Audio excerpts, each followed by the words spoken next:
क्या आपका शोल्डर उठ नहीं रहा है? तो हो सकता है आपको रोटेटर कफ का टियर हो।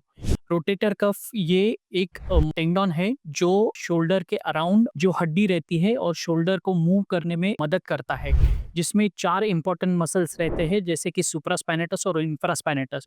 बहुत सारे पेशेंट जब रोटेटर कफ टियर होते हैं तो उसमें उसको नज़रअंदाज कर देते हैं, उसको प्रॉपर्ली ट्रीट नहीं कर देते हैं। अगर ये रोटेटर कफ टियर अगर ये पार्शियल रहेगा तो वो धीरे-धीरे उसका टियर बढ़ सकता है, उसका दर्द बढ़ सकता है और आप अल्टीमेटली एक समय ऐसा आता है कि आपका जो शोल्डर जॉइंट है वो आपको उठ नहीं पाएगा, जिसे हम सूडो पैरालिसिस कहते हैं।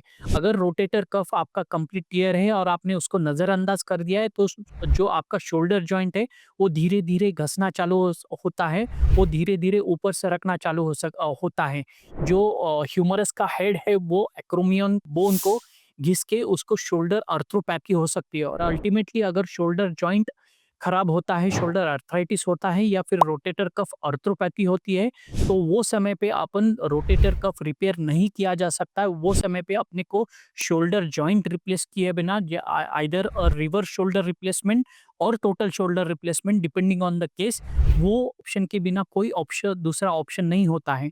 तो इसलिए दोस्तों अगर आपका शोल्डर जॉइंट नहीं उठ रहा है तो तुरंत आपके ऑर्थोपेडिक सर्जन को बताइए, ठराविक जाँच कीजिए जैसे एमआरआई और अल्ट्रासाउंड है और अगर रोटेटर कफ डायग्नोस होता है तो तुरंत उसको डायग्नोस कीजिए और समय के ऊपर उसको ट्रीटमेंट कीजिए।